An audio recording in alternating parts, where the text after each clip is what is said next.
Hey, everybody. All right. So we are going to give ourselves a little bit of time for some guests I invited to come on. All right. The This is a very interesting topic, but it was really difficult for me to find knowledgeable people on this topic. It's most people most people don't try to look into the future. They're not seeing they're not paying attention to the trends.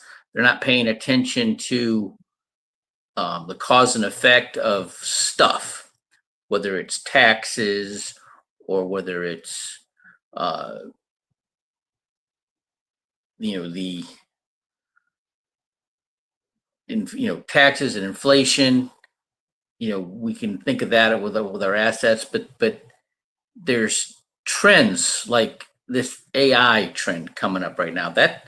That's had some effect for a while. All right. My youngest son graduated cum laude from University of West Florida with a degree in computer science, and which sounds great, right? And he got a job, a data entry position with Navy Federal Credit Union, and he's working on some AI stuff that can like read the mannerisms of patrons coming into the bank, just determine their mood, right? There's a lot of applications. I know that there's been around for a while, a software that can detect the mannerisms of terrorists in airports, even if they're wearing a disguise. It can determine who they're a terrorist by their recognized mannerisms. Okay, so that kind of is very interesting what he's doing. The applications of it, right? But for the majority, I used to, when I was between companies, I would go to coffee shops and and like it says, use as a satellite office, and I saw uh, every time. In fact, I could go up to the one right on the corner right now, and for sure, there's somebody doing data entry for her job in the coffee shop, right, with a background in computer science. The point is, so many people from Google and Yahoo um, got laid off because of AI, right? And so that how is he to know, right? I mean, but as a kid growing up, we raised hogs. We had 5 acres. My stepdad had 5 acres, and we built 5 barns on that property. We had 80 sows, and we raised feeder pigs up to 40 pounds, and then we'd sell them for someone to finish and take them to market. And the in the beginning, it was great. He made great money, way more money than he did on his job in working construction as a cement mason. Okay, but then everybody got into the market, and it flooded the market, and the price of pork went way down. Okay, and so that was a microcosm of economics for me. All right, in the mortgage real estate business, right? In the mortgage business especially, there's these, it's like you can set your watch the to the market in the spring, during spring break, especially during spring break, but the summertime, and then the winter break, the Christmas break. Okay, rates go up. After Thanksgiving they go up, right? Right after Memorial Day, actually before Memorial Day, when spring break starts, that's when rates start climbing, right? And they stay up all summer. Why?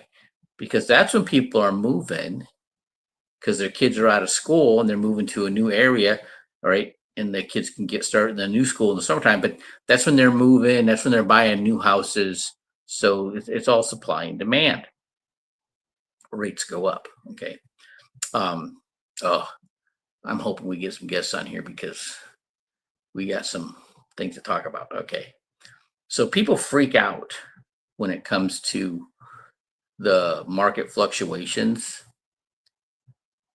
but these are great opportunities for people to catch up, right? And people are funny. It. I like to go talk to trade schools, welding, HVAC, electrician, automotive repair, right? Oh, barber colleges, cosmetology schools. Why? Because they're young people, right? And once they get that credential, once they get their certificate, they are now certified to do that type of work. Their income is going to significantly increase, right? And they're going to have more money than they're able to spend right away, right? So that's the best time to get to them, right? It's easy for me to show a 22-year-old who just graduated from a trade school making 60 grand a year, which is not, not out of the picture, right? That's common actually. That putting away $650 a month into a index universal life, by the time they're 57, they got $1 million in that policy, and they don't have to work anymore if they don't want to. Okay, they could draw an income stream. 5% a year is 50 grand, right? Tax free, which is actually what would work out to be more than they're making 60 grand a year because they're paying the income tax. So it's actually a better deal, right?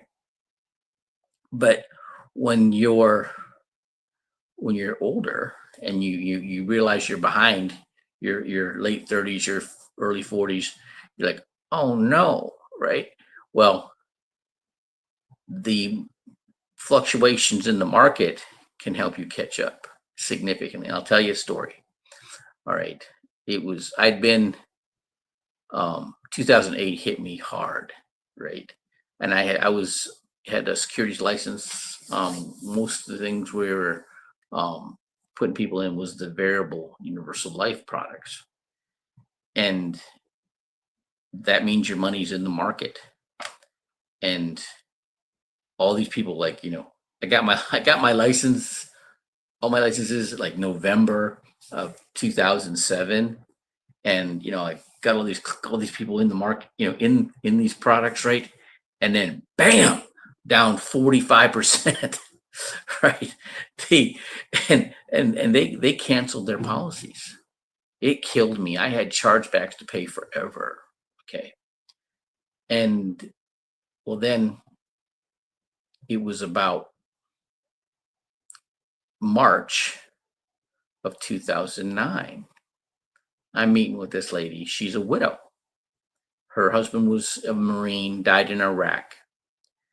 And so I'm sitting down with her. She's got a 7-year-old from her husband who died in Iraq, had died like 7 years prior.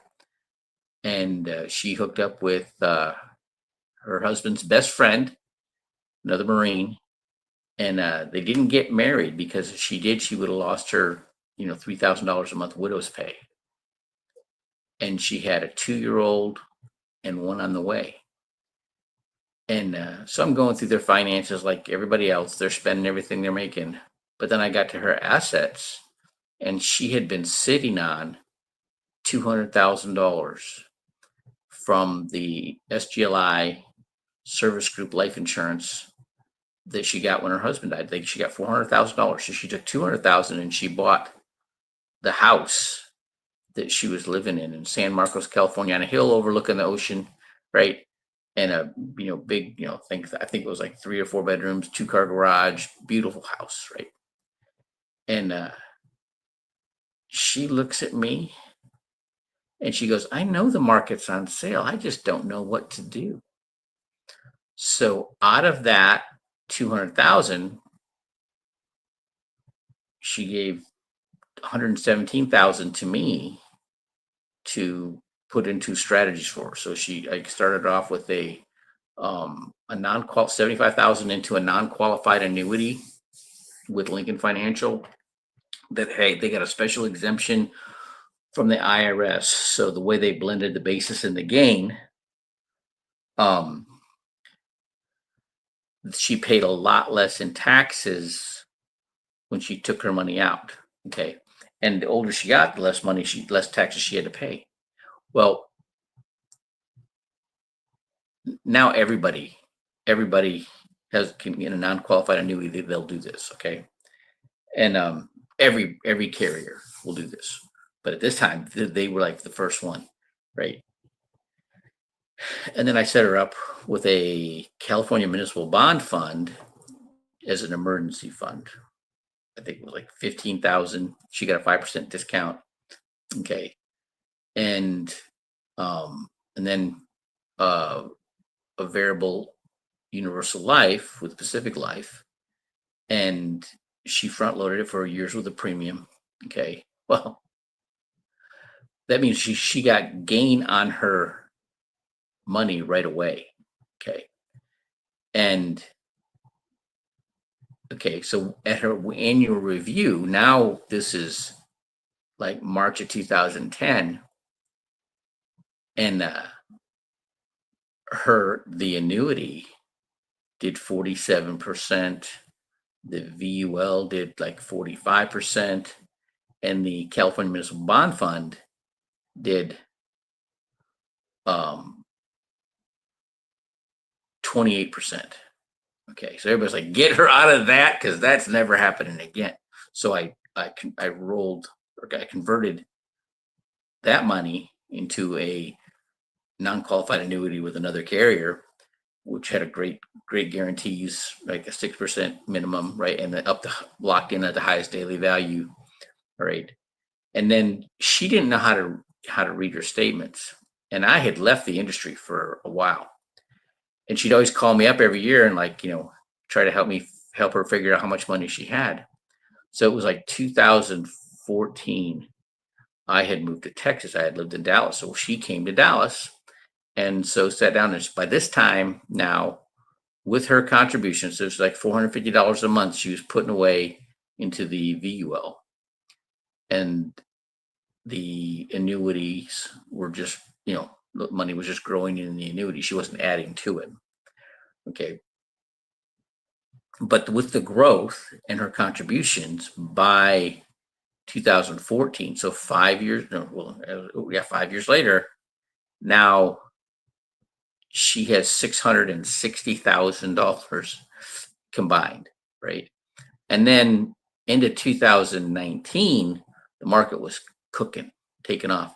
So I called her and had her get me her statements. And what had happened was by that time, now she had hit $1 million in her in this in what I did for her, right? She went 7 years and didn't grow a penny. And then now in another 10 years, she hit $1 million. Okay. It's like, and she didn't even know. She didn't know until I called her and let her know. All right. But my point is this: in situations like they are now, the market is like, going into a racquetball court with a Super Bowl and throwing it as hard as you can. It's just bam, bam, bam, bam. It's up and down, up and down, up and down. Crypto the same way. I just saw that XRP is down, like 5% today, right? What is up with that? And so there's going to be, and then what's happening in the housing market, right? You get this silver tsunami coming. Okay, what does that mean? Well, all these baby boomers, people born between 1946 and 1964, all right, this 12 million baby boomers traveling through time. It's actually more than that. It's a bunch of them traveling through time, right? And they're either making markets or breaking markets. Okay, I was just talking to somebody today, about this, right? And they're heavy with the construction side of the world, right? And I was talking to somebody that was, concerned because they were in the condo conversions. They were converting apartments to condos, and nobody was buying the condos. Another guy, same meeting. It was the Houston Builders and Investors Group. Was, you know him and his partners bought a hotel during 9/11, or during the COVID lockdown, and they ended up filing bankruptcy on business bankruptcy on the project, right? And I'm like, man, both of those, the guy converting condos, making it a senior assisted living facility, and doing the same thing with the hotel, they would have never had any vacancies, right? They would have people lining up, all right, to get in, and then those payments are going to be like clockwork, regular, all right. On a, it would, so that's something that the industry, a lot of people still would, aren't grasping. Um, Ryan Lipsey, I'll send him this video. I had gone to lunch, saw a realtor and his wife meeting with their client, this older gentleman, and he was deaf, so I could hear the whole conversation. All right, and his wife had passed, his kids are grown, and he didn't want to maintain that house anymore. He wanted somebody to take care of him. All right, and then I went to this. I thought it was a community fair. I'm thinking I'm going to see families with kids, right? That's my market. 25 to 45, married, got kids, own a house with a mortgage, or a small business owner. And it was a senior assisted living facility for dementia and Alzheimer's patients. And it was a bunch of women. It was all hospice nurses and in-home care providers, right? And I learned a little bit more about hospice than I thought I knew. I mean, I had to deal with hospice when my wife passed away, but only not even 18 hours, and she was gone, right? But my stepdad right now, he got diagnosed with cancer. He's got issues. He's blind in one eye. He's got equilibrium problems, right? And he got diagnosed.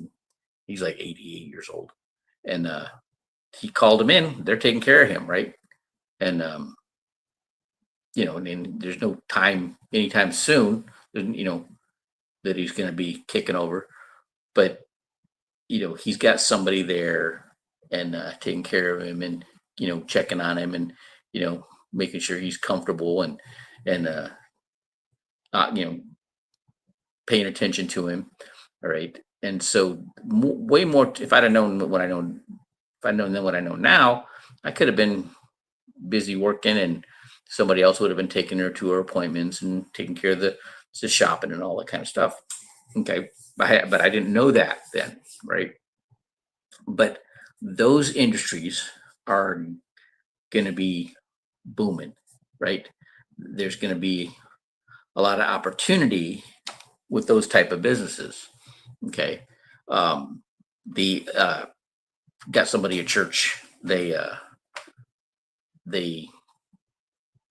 repair fitness equipment or install fitness equipment, right? And their business is transitioning from going to the 24-hour fitness or Bally's or whatever to setting people up with their own home gyms, right?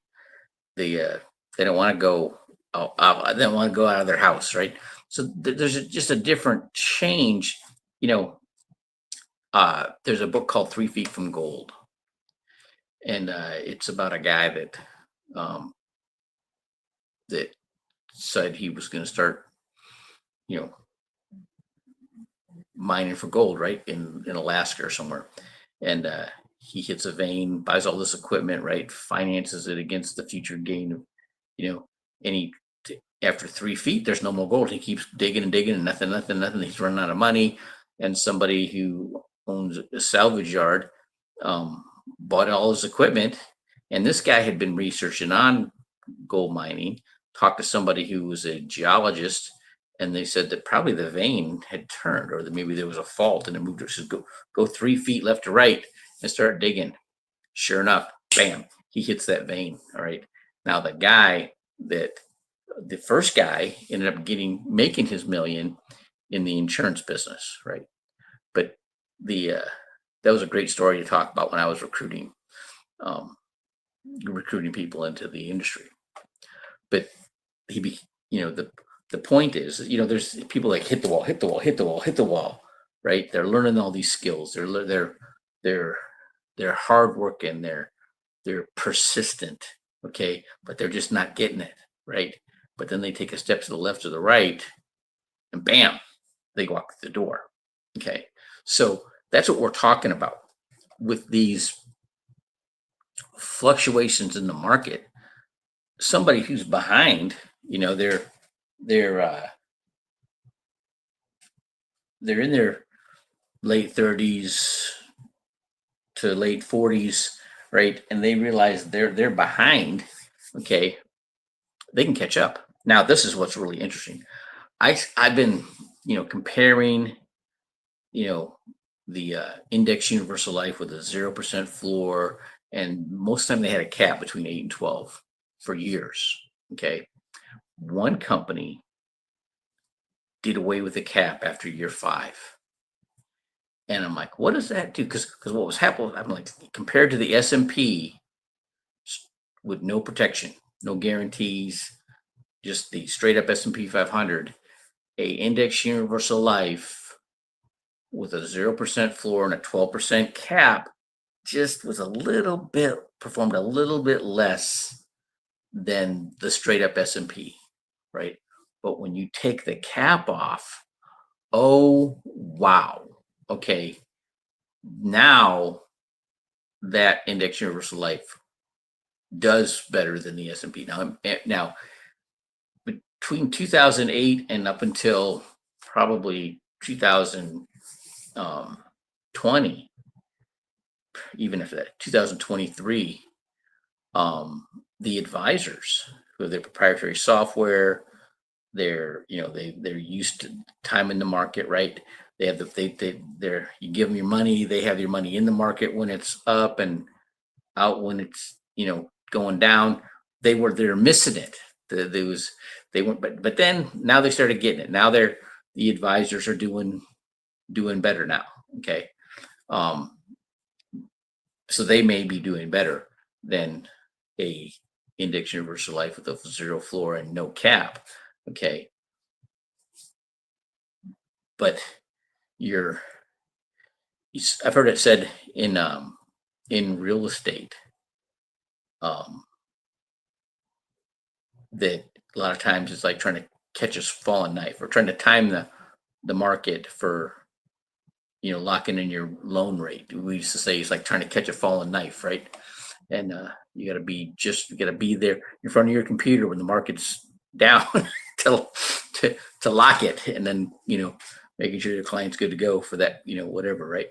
But so it takes that aspect out of it, right? So you have a peace of mind when everybody I know that's in has the guaranteed annuities, the fixed index annuities, or the variable or the index universal life. When the market's down, they're not worried. Their money's not going anywhere. Okay, but there's aspects of whether it's in real estate or whether it's in the market that this volatility is good for you. Okay, you can make up for lost time without having to take undue risk. Okay, and that's a big problem, and people that think that realize when people start realizing they're behind, that's what happens. They start taking undue risk. They start getting into real speculative stuff because they're trying to catch up. All right, been there, done that. No, and the same thing with businesses, right? They're they'll they'll change over to something that's just a fad, and now they got a whole bunch of inventory, and they're not making, they're not, it's not selling, right? because everybody's got it, right? Everybody's selling it, or they're selling it online. Oh, that's another thing, right?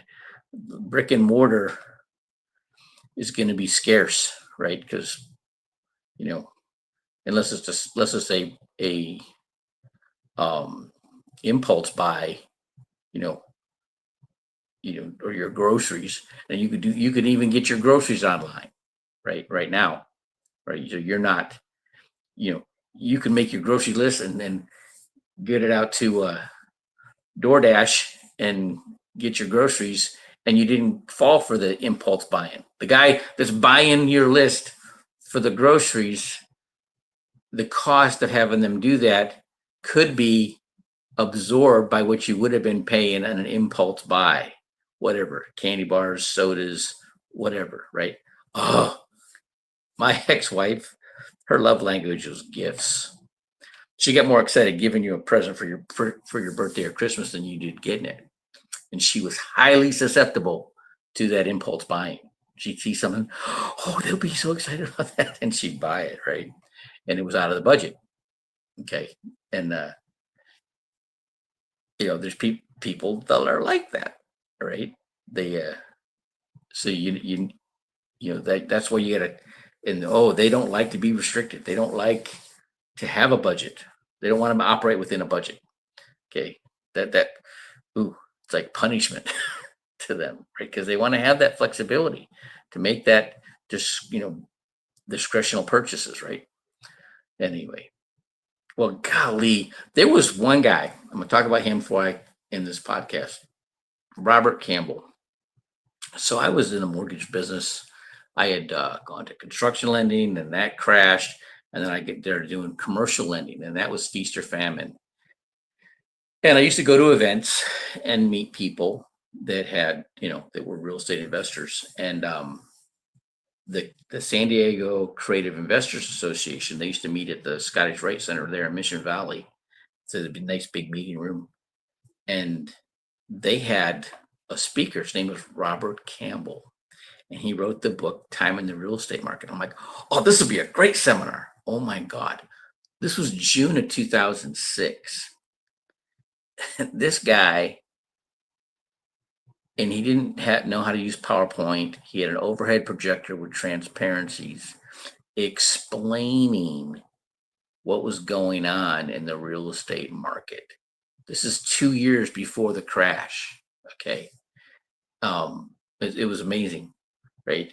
And he talked about how everybody, how Bear Stearns and Lehman Brothers were going to go under, how all these real estate agents, they were their own market. They were buying, they were buying up real estate, as an investment, and they were creating their own bubble, and how it originally started after September 11th, when everything was down.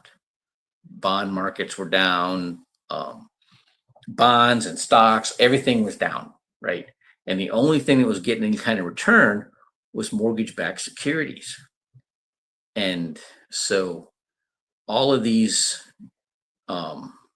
corporate investors and foreign investors, like the Saudis and the Chinese, they went to Fannie and Freddie and said, "Hey, we want to buy buy up all your assets." And like, well, we don't have enough product for you. So they will make more product, and that's when they started coming out with the option arms, the pick a pay loans, right? The no income, no asset verification loans.